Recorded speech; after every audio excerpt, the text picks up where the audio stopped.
my Snappy chats, and I'm super excited to be here again in 2024. Last year was amazing. This year is going to be even more fantastic.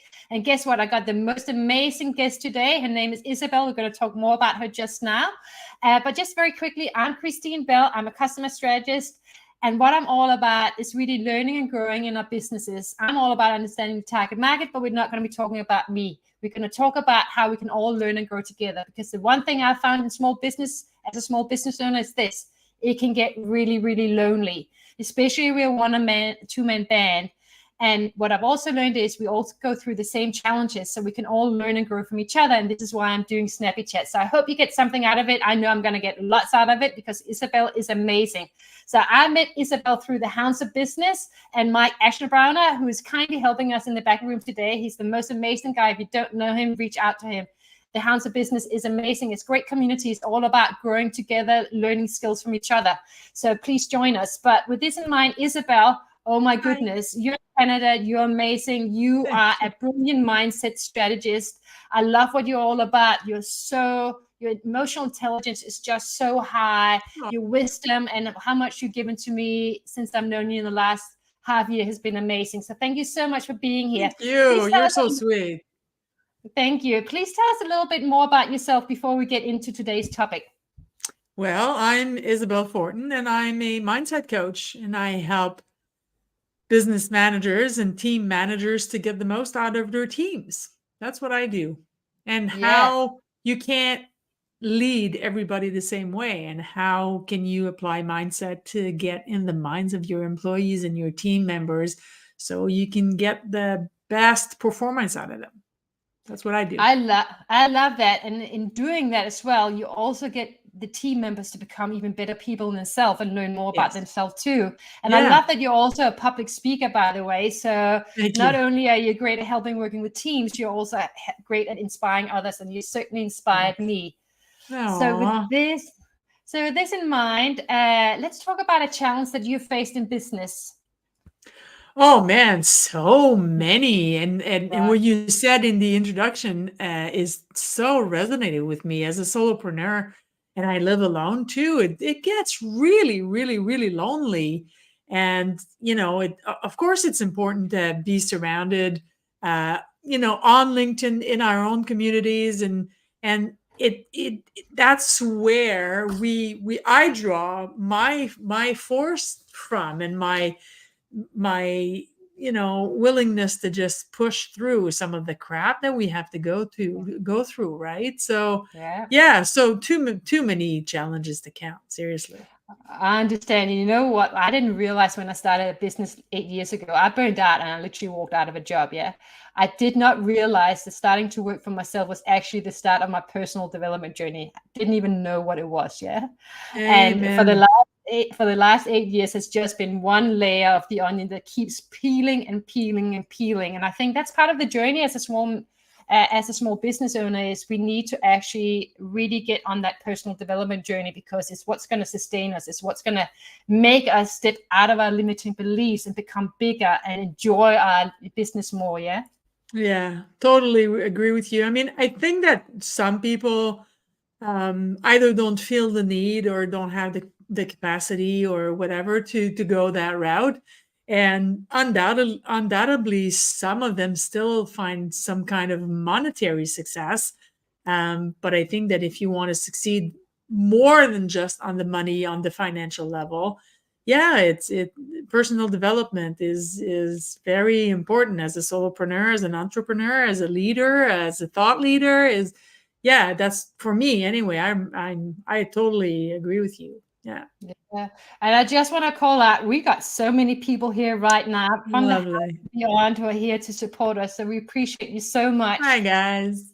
Now, one of the things that you and I have been talking about in the last couple of days is to keep our joy in business, and it can be a challenge. So do you want to talk a bit more about that from your perspective as well? I think cultivating joy in general in our lives is difficult, because it doesn't come easy, because it's easier for even our brain, even like on the psychological level and on a neuronal level, it is easier to just stay in the crap piece of, set mindset that we're in, or in the victim mindset that we're in. But joy is such a high intensity, high energy, high vibration emotion and state of mind, because it's not only an emotion, it is also a state of being and it is so powerful. It is as powerful as true love. And I'm not, a lot of people confuse love with romantic love. No, you can love your pet, your friends, your family, your neighbors, your garden, the flowers in your house. I'm talking about the energy of love. Well, joy is as powerful as that. But the thing is, Christine, is you have to choose it, because sometimes cultivating joy demands great effort and great awareness. You have to say, okay, no, I could go deep in that pile of crap, but I'm going to choose joy, and I'm going to find what I'm joyful about. That is not easy. No, it's not easy, and yet it's so important in life and in business too, because life inevitably is full of a lot of challenges, a lot of heartache, a lot of tricky situations that we all go through. In the last few years have been no different, probably a little bit more intense, if anything. And it's so hard to stay joyful sometimes when things are really hard in business or in life. Yeah, when we go through a difficult situation. So yeah, for this in mind, I just had saying something to me in the ears. I don't know what that was. Hopefully they don't run out. But anyway, yeah, it's so important. And one person actually said to me, joy actually stands for the journey of you. Oh, I love that. Isn't that? Because how do we then, in terms of keeping our joy in our business specifically, how do we keep that joy when things are going tough? What are your advice? How have you been able to keep doing that? I'm a big laughter advocate. I laughed in every situation, and I'm not even kidding. And for some of the people watching, they know what happened to me in the last 24 hours. I've had to put down my dog less than 24 hours ago, and it wasn't for lack of love or lack of compassion, but inside of this entire hell of a moment and difficult moment that I was stuck in, I found something to laugh about, because that, for me, that's what works best to connect to joy and to stay in joy as long as I possibly can.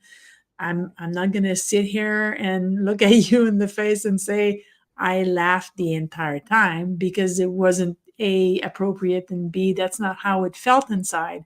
But for me, laughter, finding anything that brings me laughter, and finding laughter in everything, because that too is a choice. There's always something funny. And you know what, Christine, you said something that really resonated with me just now. Business is hard, obviously. If it was easy, everybody would do it. Life is hard.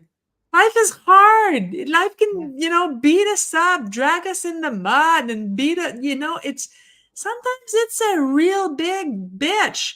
Let's not, pretend. So if you don't cultivate joy, if you don't find something to laugh at inside the difficult moments, goodness gracious, your life's going to be long. It's going to be painful. So it doesn't mean to put our hurt aside when we are hurt. It doesn't mean to put, if you need to cry, if you feel like crying, for the love of God, allow yourself that emotion. Just don't move in that emotion, and say, well, I'm sad, therefore I'm going to stop living. I love what you're saying. You know what? I think when you talked about laughter, there's actually a release in laughter too. When we're feeling really like we're on struggle street or we're hurting, there's laughing can actually help releasing it. And I'll just talk. Yes. I hope Sierra doesn't mind. I just had a session with the beautiful Sierra from the house. And we're talking. She's beautiful, and she's on here right now. So if you don't know her, reach out to her. But I was talking about something in my business where I'm feeling a struggle at the moment, and I'm a little bit in a panic or in a state of, oh my goodness, how do I go through this? How do I work through this? Mm-hmm. And as I was like, she allowed me to not only voice my frustration, but at the same time, as the tears were coming, I was also laughing and smiling, and we just smile each other, go, you know what?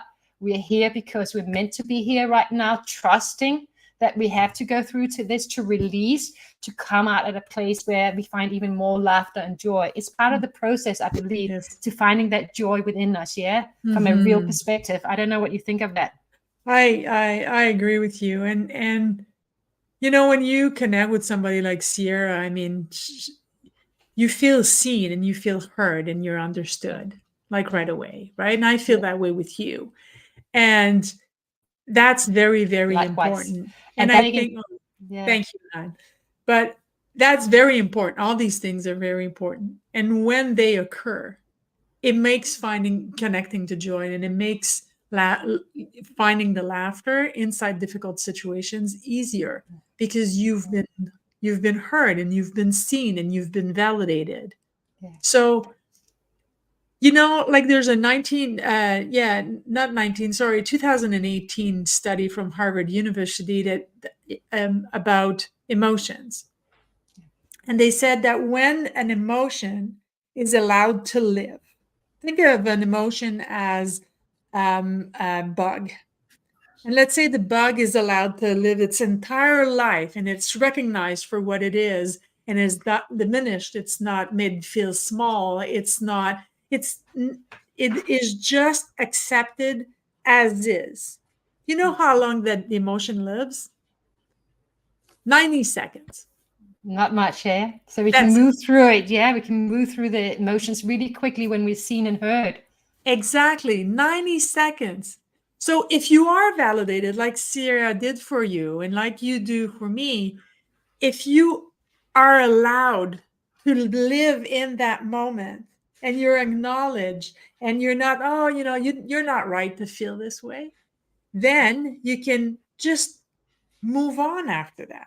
And that's how you find the laughter and the little thing, by having a good support people and people that truly are there for you. And the best thing that I've heard in my last 24 hours, you know what it is, Christine, and I think it's appropriate here, is love is not what I want from you.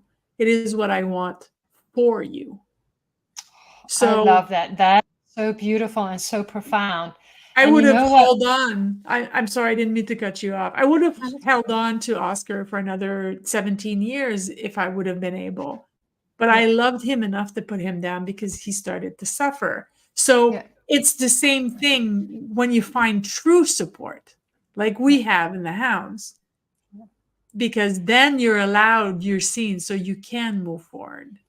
And with that in mind, I hope you don't mind me sharing, you and I and CJ from the house were actually just on a call around creating networking events within the house. So if you don't know the house, it's amazing skills, networking events, etc. Do join us if you want to. But if you don't mind me sharing, we actually started the call, 3 of us, just talking about Oscar. And all 3 of us were crying at the same time. And we shared a moment. And it was wonderful, and it was light, and it was deep, and it was meaningful, and it was supportive from all 3 of us. And it wasn't just about Oscar, it was in general. We all, you know, love our fur boy babies, etc. We understand, we empathize, we get it, yeah? And somehow we moved through that, had a good laugh, and the next thing we had 20 minutes of just awesome connection and working together and getting something done in business, yeah? And the productivity was there. Yeah. Because we allowed that moment. And you know what fascinates me with this is you're in Sydney, Australia. I'm in Montreal, Canada, and CJ is in California. Yeah. So like like you and CJ are a world apart. You're at the other end of the earth, and yet here we are, and we're, you know, sharing a real human experience and a real human connection.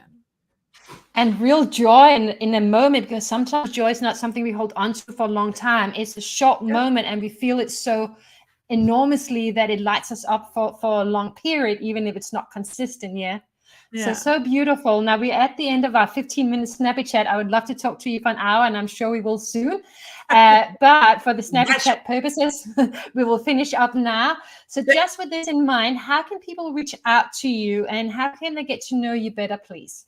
The best way right now is on LinkedIn. Obviously, if they're a Hounds member, they can connect with me inside the Mighty Networks. That's the best way right now. That's the best way. I'm going through a little bit of a change. Not what I do, not what kind of services that I offer, but who I offer it to. Yeah.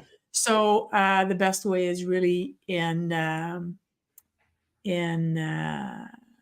I'm On sorry, LinkedIn, I'm and being distracted on LinkedIn, Isabel Floyd. yeah, and we got your LinkedIn is right in the post, and it's also running on the banner because Mike taught Thank me you. this today. So thank you for Mike for being in the back room, being an amazing help and support. This is what you get in the house, yeah. And what I love, just to finish up, and I'll let you also give a final thought here, is the fact that you can connect with people, small business owners around the world because of technology. Wow, yeah, I have now got friends in you and around the world, and it's like, we don't have to be in the same room to have that connection and to help and support each other in business. Very true. And imagine how batshit crazy we're going to get when we actually all meet. Yeah, it's so exciting. It's so exciting. Any last thought from you, and then we'll finish up? Cultivate joy. Joy is a choice. Cultivate it. Plant it. Love it. Look at it like a flower. Plant it, nourish it, feed it. Love it. And keep And that's tapping it. into it wherever you can and have that laugh. I thank you so much for your time. We're going to finish now. I appreciate you. You're wonderful. I love you dearly. And come and meet us in the house. Bye, guys. Bye.